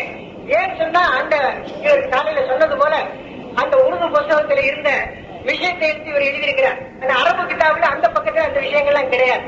இருந்தாலும் வேறு பக்கங்களிலே அந்த விஷயங்கள் எழுதப்பட்டிருந்தன என்றாலும் அந்த விஷயங்கள் எல்லாம் எப்படி இவர்கள் கொடுத்திருக்கிறார் சொன்னா சாதாரணமா சொல்லுவாங்க, லா தக்ரபு ஸலாத்த வஅன்தும் சுகாரா என்று குர்ஆன்ல ஒரு ஆயத்து இருக்கு, நீங்க தொழுகைக்கு நெருங்காதீர்கள். அப்ப குர்ஆன்லயே தொழுகைக்கு நெருங்காதேன்னு சொல்லி தொழுகாதேன்னு சொல்லி இருக்கு குர்ஆன்ல ஒருத்தர் சொன்னாங்க. அது எப்படி லா தக்ரபு ஸலாத்தன்னு இருக்குது, பின்னால இருக்கிறது என்னப்பா, வஅன்தும் சுகாரா, நீ போதையாக இருக்கிற போது தொழுகைக்கு நெருங்காதேன்னு சொல்லி அந்த ஆயத்துல இருக்கு. அப்ப அதை விட்டுட்டான். இங்க லா தக்ரபு ஸலாத்த மாத்திரம் எடுத்து சொல்லி இங்கே தொழுகைக்கு நெருங்காதேன்னு இருக்குன்னு சொல்லி சொல்ல ஆரம்பிக்கிறது. இதை இந்த மாதிரி இவர்கள் என்ன அந்த இபாரத்தினுடைய வாசகத்தினுடைய ஒரு பகுதியை விட்டு ஒரு பகுதியை மாத்திரம் ரோட்ல போற ஆட்டை பிடிச்சி அறுத்து குர்பானி கொடுத்துடலாம்னு சொல்லி ஷரவுல் காயால எழுதப்பட்டிருக்குன்னு சொல்லப்பட்டிருக்கு. அது ஒரு சாதாரண பாமர முஸ்லீம் கூட மோசடி செய்யக்கூடாது, அந்நியனுடைய ஆட்ட பிடிக்கிறது ஹராமு என்று விளங்கி வைத்திருக்கக்கூடிய ஒரு சூழ்நிலையே ஒரு கிதாபினுடைய நூலாசிரியர் ஒரு ஃபிக்ஹ் சட்டத்தை பாராளுமன்றங்களிலேயும் ஹாரூன் ரஷீத் பாதுஷாவுடைய சாம்ராஜ்யத்தினுடைய அடிப்படை சட்ட நூல்களாக இயக்கப்பட்டிருந்த அந்த நூல்களில் எல்லாம் எழுதப்பட்ட அந்த நூலிலே எழுதி வைத்திருக்கிறார்கள் என்று ஒருவன் சொல்லுகிறான் என்றால் அதை சில முட்டாள்கள் நம்புகிறார்கள் என்று சொன்னால் அது எவ்வளவு ஈரத்தரமானதான விஷயமாக இருக்க வேண்டும் என்பதை பற்றி நாம் சிந்தித்து பார்க்க வேண்டும். இவ்வளவு காலாகாலமாக எடுத்துச் சொல்லப்பட்டிருக்கக்கூடிய இந்த விஷயங்கள் எல்லாம் உதவி தேடிவிட்டு இவன் சொல்றதெல்லாம் சரிதான், குர்ஆன் ஹதீஸ் தானே சொல்றான், மற்றவங்க என்னத்தை சொல்றான் குர்ஆன் ஹதீஸ் இல்லாம. அப்ப அல்லாஹ்வுடையும் ரசூல் ஸல்லல்லாஹு அலைஹி வஸல்லம் கருத்துக்களையும் இந்த 1000 ஆண்டு காலமாக நம்முடைய இமாம் பெருமக்கள் அவர்கள் அந்த சட்டங்களை வகுத்தெடுத்து பேணுதலாக இரவெல்லாம் நின்று தொழுதவர்கள், பகலெல்லாம் நோன்பு வைத்திருந்தவர்கள், அல்லாஹ் ரசூலுடைய முன்னிலையிலே நாம் பதில் அளிக்க வேண்டுமே என்ற அச்ச உணர்வுடையவர்கள், அறிவிஞான கடல்கள் களஞ்சியங்களாக திகழ்ந்தவர்கள், அவருடைய ஆராய்ச்சியினுடைய தூசியினுடைய அளவு கூட பெறாமல் அந்த இமாம்களின் மீது அவதூறு கிளப்புகிறான், புழுதி வாரி இறைக்கிறான் என்று சொன்னால் அதை நம்புவதற்கு நம்முடைய சமுதாயத்தில் இந்த அறிவியல் இருக்கிறார் என்று சொன்னார், அதற்கு பின்னாலே போகக்கூடியவர்கள் இருக்கிறார்கள் என்று சொன்னால் அவர்களை பற்றி தான் பரிதாபப்பட வேண்டும். இந்த அவர்களை பற்றி பரிதாபப்பட வேண்டியதில்லை. என்னமோ சில காசுக்காக வேண்டி, சில இரும்பு துண்டுகளுக்காக வேண்டி ஏனும் அவர்கள் செய்துவிட்டு போகட்டும், அதை பற்றி பிரச்சனை இல்லை. அவர்கள் தனியாக அவர்கள் செயல்பட்டு போட்டு அதை பற்றி நமக்கு எதிர்ப்பில்லை. நம்முடைய இமாம்களை கலங்கப்படுத்த வருகின்ற போது, நம்முடைய சட்ட நூல்களின் மீது மாற்று கற்பிக்கின்ற போது, நம்முடைய உலமா பெருமக்கள் எல்லாம் ஒரு சேவையும் செய்யவில்லை, இந்த சமுதாயத்தை படுகொலையின் பக்கமாக இழுத்துச் சென்றார்கள் என்று வாய் துணிந்து நான் கூசாமல் பேசக்கூடிய ஒரு துணிச்சல் அவனுக்கு ஏற்படுகிறது என்று சொன்னால் அதை நம்புவதற்கும் சில இந்த படித்த பாமரங்கள் இருக்கிறார் என்று சொன்னால் இவர்களை பற்றித்தான் பரிதாபப்படக்கூடியவர்களாக இருக்கும். இவர்களை பற்றித்தான் நாம் ரொம்பவும் கவலைப்பட வேண்டிய ஒரு சூழ்நிலை இருந்து கொண்டிருக்கிறது. அந்த கவலையினுடைய அடிப்படையில தான் இந்த 2 நாட்களுடைய மாநாடு நடைபெறுகிறது என்பதை நீங்கள் நினைத்துக் கொள்ள. யாரோ ஒரு சிலரை தாக்குவதற்காக எதிர்ப்பதற்காக வேண்டியது கூட்டப்பட்டது அல்ல. எப்படி காதியானிகளுக்கு பின்னாலே ஒரு கூட்டம், அதாவது இந்த தீண்டாரி ஜமாத்துக்கு பின்னாலே ஒரு கூட்டம், அகமதியாக்களுக்கு பின்னாலே ஒரு கூட்டம், தப்பு கொள்கைகள் புரியக்கூடிய சொல்லக்கூடியவருடைய பின்னால் எல்லாம் ஒரு கூட்டமாக ஓடி நின்று நமக்கு முட்டுக்கட்டையாக இந்த ஆளுங்கள் இருக்கிறார்கள் என்ற அந்த வஞ்சக உணர்வோடு செயல்படக்கூடிய அந்த தப்பு கொள்கைக்காரர்கள் இருக்கிறார்களே, அவர்களை நினைத்துத்தான் இப்படிப்பட்ட ஒரு விளக்கங்கள் எல்லாம் அளிப்பதற்கு இந்த மாநாடுகள் கூட்டப்பட்டிருக்கின்றன. ஆகையினால இந்த மாதிரியான கூட்டங்களின் மூலமாக நாம் தெளிவுபட வேண்டிய உண்மை இது ஒரு தற்காலிகமாக நேற்று முளைத்த காளான்கள் இப்படி அவர்கள் அங்கே ஜொலித்துக் கொண்டிருக்கிறார், ஜொலிப்பது போல காணப்படுகின்றார்கள். உண்மையிலே பார்த்தால் காலையிலே போய் சைபுத்தீன் அவர்கள் நமக்கு படம் பிடித்து காட்டியது போல அவர் துர்ரமாக முத்தாரும் பார்க்க தெரியாது, ஷரவுக்காயாவும் பார்க்க தெரியாது, ஹிதாயாவும் அதனுடைய விவாதத்தை வாசிக்கவும் தெரியாது, அந்த பாடத்திலேயே அவர் ஈடுபட்டதும் கிடையாது. அப்படிப்பட்டவன் ஏற்கனவே 100 வருஷத்துக்கு முன்னால 50 வருஷத்துக்கு முன்னால வட இந்தியாவில் இப்படி சண்டை போட்டவனுங்க சில கிதாபுகளை எழுதி வச்சிருக்காங்க. அந்த நூலை அப்படியே வச்சுக்கிட்டு அதை அப்படி தர்ஜுமா பண்ணி ஏதோ அசிங்கங்கள், அதே பாருங்க சட்டங்கள் எவ்வளவு மாற்றமாக எழுதப்பட்டிருக்கின்றன, பாருங்க எவ்வளவு மோசடி நடந்திருக்குது என்றெல்லாம் இப்படி நமக்கு எழுதி காண்பிக்கின்றார். ஆகையினால இதெல்லாம் கண்டு ஏமாந்து விடக்கூடாது சகோதரர்களே. இதெல்லாம் பார்த்து முஸ்லிம்கள் ஏமாந்து விடுவது அவர்களுடைய பலவீனமான ஈமானுக்கு எடுத்துக்காட்டாக இருக்கிறது. அல்லாஹ் ஜல்ல ஷானஹு வ தஆலா தன்னுடைய திருமறையை கூறுகிறார், வலா தர்கனு இலல் லதீன வலமு, இந்த அக்கிரமக்காரர்கள் அநியாயக்காரர்கள் பக்கம் நீங்கள் சாய்ந்து விடாதீர்கள். மற்றமஸ்ஸக்கு முன்னால் நரகம் நெருப்பு உங்களை சுட்டுவிடும். அக்கிரமக்காரன் அநியாயமாக சொல்லக்கூடியவன், அவதூறு கூறக்கூடியவன், அவன் பக்கம் சாயக்கூடிய இந்த நிலைமை இருக்கிறது. ஒரு காற்றா சாய்ந்து விடக்கூடிய தாவளமான ஈமான் கொண்ட ஒரு நிலை இருக்கிறது, அது மோசமானது. அந்த நிலையை நீங்கள் ஆகிவிடாதீர்கள், அது பெரிய ஆபத்தில நரகத்தில படுகொலியில கொண்டு போய் உங்களை சேர்த்து விடும் என்று அல்லாஹ் ஜல்ல ஷானஹு வ தஆலா குர்ஆன் மஜீதிலே எச்சரிக்கை செய்கின்றார். இந்த விஷயம் எல்லாம் புதிதானவைகள் அல்ல. நம்முடைய தமிழ்நாட்டிலேயே ஒரு கிதாபு ஃபுதுஹாத்துஸ் ஸலாம் என்று ஒரு கிதாபு எழுதுகிறார்கள் ஷேக் அப்துல் காதர் ஆலிம் அவர்கள். 90 வருஷங்களுக்கு முன்னாலே எழுதப்பட்ட நூல், பிரசுரிக்கப்பட்ட நூல், அரபு கிதாப், அது அரபு தமிழ் கிதாப். அது அந்த கிதாபிலே எழுதியிருக்கிறார்கள், இந்த லா மذஹபியாக்கள், மذஹப் வேண்டாம் என்று சொல்லக்கூடியவர்கள், இந்த வஹாபியாக்கள் எவ்வளவு மோசமானவர்கள், எவ்வளவு சமுதாயத்தில் இருந்து அப்பாற்பட்டிருக்கக்கூடியவர்கள். ஆகையினால் அது விஷயத்தில் சமுதாயம் எப்படி ஜாக்கிரதையாக இருக்க வேண்டும். அவர்களுடைய கேள்விகள் எல்லாம் என்ன, அதுக்கு என்ன பதில் என்று கூட அவர் எழுதியிருக்கிறார். 90 வருஷத்துக்கு முன்னாலேயே இதுக்கெல்லாம் முற்றுப்புள்ளி வைத்திருக்கிறார் தமிழ்நாட்டு ஆளுங்கள்லாம் ஒண்ணுமே செய்யலையா. உண்மை இஸ்லாத்தை பற்றி படிக்கிற பத்திரிகையிலே எழுதியிருக்கிறார். எவ்வளவு அற்பத்தனமான ஒரு பிரச்சாரம், அவதூறான பிரச்சாரம் என்பதை நாம் சற்று சிந்தித்து பார்க்க. அதனால ஏதோ இது ஒரு சதி, தமிழகத்திலே எப்படியாயினும் இந்த வைர முக்கல்லீடு கொள்கையை புகுத்திவிட வேண்டும் என்ற ஒரு சதி திட்டம் உருவாக்கப்பட்டிருந்தது. அந்த சதி திட்டம் முறியடிக்கப்பட்டு விட்டது. நம்முடைய முஸ்லிம் சகோதரர்கள் விழித்திருந்து விட்டார்கள். இந்த ஷரியத் மாநாடு அதற்கு உறுதுணையாக அமைந்திருக்கிறது. எங்களால் நடத்தப்படுகின்ற பத்திரிகை எல்லாம் முஸ்லிம்களுடைய கண்களை திறந்து விட்டிருக்கிறது. தமிழகம் எப்போதும் அமைதி பூங்காவாக இந்த கொள்கைகள் மோதல்கள் உள்ள இடமாக இருந்ததே இல்லை. நம்முடைய இஸ்லாமை பொறுத்த அளவிலே எந்த ஒரு சக்தியும் இங்கே வேறொன்றியது கிடையாது. எந்த காரியானியும், எந்த அகமதியும், எந்த தீண்டாரியும் எவருமே இங்கே வேறொன்றியது கிடையாது. இந்த அரபு கல்லூரிகள் சுன்னத்துவ ஜமாத்தினுடைய விசுவாசத்தினுடைய அடிப்படையில், எந்த அடிப்படையிலே நம்முடைய முன்னோர்கள் நமக்கு திட்டங்களை, நம்முடைய சட்டங்களை வகுத்து கொடுத்திருக்கிறார்களோ அதே சட்ட திட்டங்களின் அடிப்படையிலே தான் இது இயங்கி வருகிறது. ஆலிம்களை ஒருவன் அவமானமாக, துவேஷமாக பேசுகிறான் என்றால் அவன் அந்த ஆலிமை, அப்பாவி ஆலிமை பேசவில்லை, ரசூலுல்லாஹி ஸல்லல்லாஹு அலைஹி வஸல்லம் அவர்களை அவன் பேசுகிறான். ஏனென்றால் அவன் வரதத்துல் அன்பியா, நபிமார்களுடைய வாரில், அவன் ரசூல் ஸல்லல்லாஹு அலைஹி வஸல்லம் அவர்கள் கொண்டு வந்த அந்த 100 நுபுவத்தினுடைய கலைகளுக்கு வந்தவனாக அந்த ஆலிம் இருக்கிறான். அப்படிப்பட்ட ஆலிம் தப்பும் தவறுமாக சென்றால் அது வேறு விஷயம். ஆனால் அந்த ஆலிம் அந்த கலைகளை எடுத்து மக்களுக்கு முன்னால் வைத்த காரணத்தினால் அவன் துவேஷப்படுத்தப்படுகிறான், களங்கப்படுத்தப்படுகிறான், அவன் குறை சொல்லப்படுகிறான் என்று சொன்னால் இது அந்த மனிதனை அந்த தெரிவனதை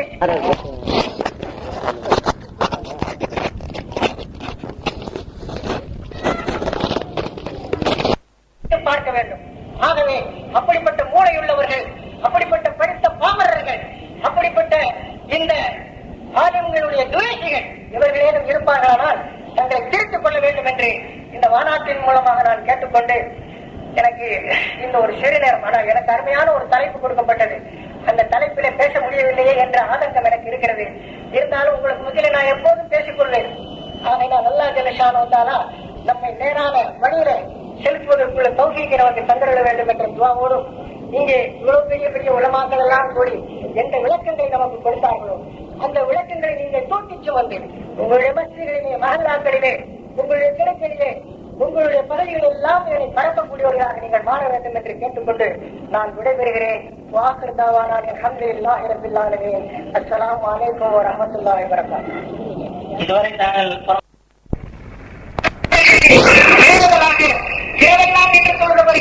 மகளெல்லாம் நோக்கு வைத்திருந்தவர்கள் அல்லாஹ் ரசூலுடைய முன்னிலையிலும் நாம் பதில் வைக்க வேண்டுமே என்ற அச்சமுடக்கூடியவர்கள், அருமையான கடலில் பரிச்சயங்கள் நடத்தி இருந்தவர்கள், அவருடைய ஆராய்ச்சியினுடைய தூசியினுடைய அளவுக்குள்ள பெறாமல் அந்த இமாம்களின் மீது அவரோடு கிளப்புகிறார், புரிகிறார் இருக்கிறார் என்று சொன்னால் அதை நம்பவும் நம்முடைய சமுதாயத்தில் இந்த அறிவியல் இருக்கிறார் என்று சொன்னார். அதற்கு பின்னாலே போகக்கூடியவர் இருக்கிறார் என்று சொன்னால் அவர்களை பற்றித்தான் பரிதாபப்படுவதில்லை. இந்த அவர்களை பற்றி பரிதாப என்னமோ சில காட்டுக்காக வேண்டி, சில இயல்பு கட்டுகளுக்காக வேண்டி ஏனும் அவர்கள் செய்துவிட்டு போவதை பற்றி பிரச்சனை இல்லை. அவர்கள் தனியாக அவர்கள் செய்துவிட்டு போவதை பற்றி நமக்கு எதிர்ப்பில்லை. நம்முடைய இமாம்களை கலங்கப்படுத்த வருகின்ற போது, நம்முடைய சட்டம் ஒன்றின் மீது மாற்றுதற்கு சிக்கிக்கின்ற போது, நம்முடைய மக்கள் எல்லாம் ஒரு சேவையும் செய்யவில்லை, இந்த சமுதாயத்தை படுகொலை பக்கமாக இழுத்துச் சென்றார்கள் என்று வாய் தொடர்ந்து நான் கூட்டாமல் பேசக்கூடிய ஒரு தொழிற்சனம் ஏற்படுகிறது என்று சொன்னால் அதை நம்புவதற்கும் சில படித்த பாமரர்கள் இருக்கிறார் என்று சொன்னால் இவர்களை பற்றித்தான் பரிதாபப்படக்கூடியவர்களாக இருக்கும். இவர்களை பற்றித்தான் நாம் ரொம்பவும் கவலைப்பட வேண்டிய ஒரு சூழ்நிலை இருந்து கொண்டிருக்கிறது. அந்த கவலையினுடைய அடிப்படையில் இந்த 2 நாட்களுடைய மாநாடு நடைபெறுகிறது என்பதை நீங்கள் நினைத்துக் கொள்வது. யாரோ சிலரை தாக்குவதற்காக, எதிர்ப்பதற்காக நீங்கள் கூட்டப்பட்ட அல்ல. எப்படி காரியாளிகளுக்கு பின்னால ஒரு கூட்டம், அதாவது இந்த தீண்டாரி ஜமாத்துக்கு பின்னாலே ஒரு கூட்டம், நாயகர்களுக்கு பின்னாலே ஒரு கூட்டம், தப்பப்போதைய சொல்லக்கூடியவருடைய பின்னாலெல்லாம் ஒரு கூட்டமாக ஓடி நின்று நமக்கு முட்டுக்கட்டையாக இந்த ஆளுநர்கள் இருக்கிறார்கள் என்ற அந்த வட்டிக்கு உணர்வோடு செயல்படக்கூடிய அந்த தப்பு கொள்கைக்காரர்கள் இருக்கிறார்கள். அவர்களை நினைத்துத்தான் இப்படிப்பட்ட ஒரு விளக்கங்கள் எல்லாம் அளிப்பதற்கு இந்த மாநாடுகள் கூட்டப்பட்டிருக்கின்றன. ஆகையினால் இந்த மாதிரியான கூட்டத்தின் மூலமாக நாம் விரிவட வேண்டிய உண்மை இது ஒரு தற்காலிகமாக ஏற்று முடித்த காலான்கள். இப்படி அவர்கள் அங்கே ஜொலித்துக் கொண்டிருக்கிறார், ஜொலிப்பது போல காணப்படுகிறார்கள். உண்மையை பார்த்தா காலையிலே போய் சைபத்தில் ஒரு நமக்கு படப்பிடித்து காட்டியது போல அவர் திருமணம் முட்டாறு பார்க்க தெரியாது. பார்க்க தெரியாது, ஹிதாயாவும் அதனுடைய விவாதத்தை வாசிக்கவும் தெரியாது, அந்த பாடத்திலேயும் ஈடுபட்டது கிடையாது. அப்படிப்பட்டவங்க இருக்கிறார். ஏற்கனவே 100 வருஷத்துக்கு முன்னால 50 வருஷத்துக்கு முன்னால வட இந்தியாவுக்கு சட்டப்பட்டவங்க சில கிதாபுகளை எழுதி வச்சிருக்காங்க. அந்த நூலை அப்படியே வச்சுக்கிட்டு அதை அப்படி தர்மா பண்ணி அசிங்கங்கள் அதே பாருங்க சட்டங்கள் எவ்வளவு மாற்றமாக எழுதப்பட்டிருக்கின்றன, பாருங்க ஒரு மோசடி நடந்திருக்குது என்றெல்லாம் இப்படி நாங்கள் எழுதி காண்பிக்கின்றார். அதனால இதையெல்லாம் கண்டு ஏமாந்து விடக்கூடாது சகோதரர்களே. இதையெல்லாம் பார்த்து முஸ்லிம்கள் ஏமாந்து விடுவது அவர்களுடைய வடவீரமான ஈமானுக்களை எடுத்துக்காட்டாக இருக்கிறது. அல்லாஹ் ஜல்ல ஷானஹு தன்னுடைய திருமறையை கூறுகிறார், வலா தர்கனு இலல் லதீன வலமு, இந்த அக்கிரமக்காரர்கள் அநியாயக்காரர்கள் பக்கம் நீங்கள் சாய்ந்து விடாதீர்கள். நரகம் நெருப்பு உங்களை சுட்டுவிடும். அக்கிரமக்காரன் அநியாயமாக சொல்லக்கூடியவன், அவனோடு கூறக்கூடியவன், அவன் பக்கம் சாயக்கூடிய இந்த நிலைமை இருக்கிறது. ஒரு காக்கா சாய்ந்துவிடக்கூடிய தாவரமான ஈமான் கொண்ட ஒரு நிலை இருக்கிறது. அது மோசமானது. அந்த நிலையை நீங்கள் ஆகிவிடாதீர்கள். அது பெரிய ஆபத்தில் நரகத்தில் படுகொலையை கொண்டு போய் உங்களை சேர்த்து விடுவதற்கு அல்லாஹ் ஜல்ல ஷானஹு குர்ஆன் மஜீதில் எச்சரிக்கை செய்கின்றார். இந்த விஷயம் எல்லாம் புதிதானவைகள் அல்ல. நம்முடைய தமிழ்நாட்டிலேயே ஒரு கிதாபு ஃபுதுஹாத்து ஸலாம் என்ற ஒரு கிதாபு இருக்கிறார். ஷேக் அப்துல் காதர் ஆலிமான் அவர்கள் 90 வருஷங்களுக்கு முன்னாடி எழுதப்பட்ட நூல், பிரசுரிக்கப்பட்ட நூல், அரபு கிதாப் அது, அரபு தமிழ் கிதாப் அது. அந்த கிதாபில் இருக்கிறார்கள் இந்த லாபதியாக்கள், அதாவது இரண்டாவது என்று சொல்லக்கூடியவர்கள், இந்த வஹாபியாக்கள் எவ்வளவு மோசமானவர்கள், எவ்வளவு சமுதாயத்தில் இருந்து அப்பாற்பட்டிருக்கக்கூடியவர்கள். ஆகையினால் அது விஷயத்தில் சமுதாயம் ரொம்ப ஜாக்கிரதையாக இருக்க வேண்டும். அவர்களுடைய கேள்விகள் தான் என்ன, அதுக்கு என்ன பதில் என்று கூட அவர் எழுதியிருக்கிறார். 90 வருஷத்துக்கு முன்னாலேயே இதுக்கெல்லாம் முற்றுப்படி வைத்திருக்கிறார். தமிழ்நாட்டு ஆளுங்கள்லாம் ஒண்ணுமே தெரியும், ஒண்ணுமே இல்லாத பற்றி போய் அவர் பத்திரிகை எழுதியிருக்கிறார். எவ்வளவு அற்புதமான ஒரு பிரச்சாரம், அவதூறான பிரச்சாரம் என்பதை நாம் சற்று சிந்தித்து பார்க்க. அதனால ஏதோ இது ஒரு சதி, தமிழகத்தில் எப்படியாவது இந்த வைர முத்தலின் கொள்கையை புகுத்திவிட வேண்டும் என்ற ஒரு சதி திட்டம் உருவாக்கப்பட்டிருந்தது. அந்த சதி திட்டம் முறியடிக்கப்பட்டு விட்டது. நம்முடைய முஸ்லிம் சகோதரர்கள் தீர்த்து இருந்து விட்டார்கள். இந்த ஷரியத் மாநாடு அதற்கு ஊர்வலையாக அமைந்திருக்கிறது என்றால் நடத்தப்படுகின்ற பத்திரிகை எல்லாம் முஸ்லிம்களுடைய கண்களை திறந்து விட்டிருக்கிறது. தமிழகம் எப்போதும் அமைதி பூங்காவாக இந்த கோடைகள் மோதலில் உள்ள இடமாக இருந்ததே இல்லை. நம்முடைய இஸ்லாமை பொறுத்த அளவிலே எந்த ஒரு சக்தியும் இங்கே வேண்டுமென்று கிடையாது. எந்த காரியாரியம், எந்த அரபிரியம், எந்த தீண்டாரியம் எவருமே இங்கே வேண்டுமென்றது கிடையாது. இந்த அரபு கல்லூரிகள் சுன்னத்துவ ஜமாத்துடைய சுவாசத்தினுடைய அடிப்படையில், எந்த அடிப்படையிலே நம்முடைய முன்னோர்கள் நமக்கு திட்டங்களை, நம்முடைய சட்டங்களை வளர்த்து கொடுத்திருக்கிறார்களோ அதே சட்ட திட்டத்தின் அடிப்படையில் தான் இது இயக்கி வருகிறது. ஆளுநர்கள் அவமானமாக துவேஷமாக பேசுகிறார் என்றால் அவர் அந்த ஆளுமை, அப்பாவி ஆளுமை பேசவில்லை, ரசூலுல்லாஹி ஸல்லல்லாஹு அலைஹி வஸல்லம் பேசுகிறார். ஏனென்றால் நபிமார்களுடைய வாரில் அவர் ரசூல் ஸல்லல்லாஹு அலைஹி வஸல்லம் அவர்கள் கொண்டு வந்த அந்த நூறுடைய கைகளுக்கு வந்தவராக ஆலிம் இருக்கிறார். அப்படிப்பட்ட ஆலிம் தப்பும் தவறுமாக சென்றால் அது வேறு விஷயம். ஆனால் இந்த ஆலிம் அந்த கலைகளை எடுத்து மக்களுக்கு முன்னால் வைத்த காரணத்தினால் அவர் நிலைக்கப்படுத்தப்படுகிறார், கலந்தப்படுத்தப்படுகிறார், அவர் போய் சொல்லப்படுகிறார் என்று சொன்னால் இந்த அந்த மனிதனை அந்த பெறுவதனை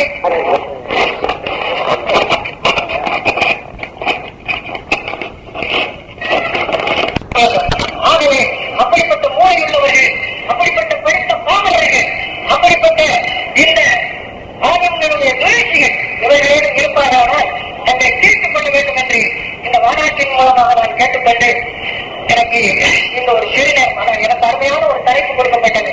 அந்த தலைப்பிலே பேச முடியவில்லையே என்ற ஆபத்தம் எனக்கு இருக்கிறது. இருந்தாலும் உங்களுக்கு முக்கிய நான் எப்போதும் பேசிக்கொண்டேன். ஆனால் அல்லாஹ் ஜல்ல ஷானஹு நம்மை நேரான வழியிலே செலுத்துவதற்குள்ள தௌஹீத்களை கண்டறிய வேண்டும் என்ற துஆவோடும் இங்கே பெரிய உலமாக்கள் எல்லாம் கூறி எந்த விளக்கங்களை நமக்கு கொடுத்தார்களோ அந்த விளக்கங்களை நீங்கள் தோற்கிச்சு வந்து உங்களுடைய மஸ்ஜிதிலே, மஹல்லாக்களிலே, உங்களுடைய திரைக்களிலே, உங்களுடைய பகுதிகளில் எல்லாம் இதனை பரப்பக்கூடியவர்களாக நீங்கள் மாற வேண்டும் என்று கேட்டுக்கொண்டு நான் விடைபெறுகிறேன். வாக்கிருந்தாவான அல்ஹம்துலில்லாஹி ரப்பில் ஆலமீன். அஸ்ஸலாமு அலைக்கும் வரஹ்மத்துல்லாஹி வபரகாத்துஹு.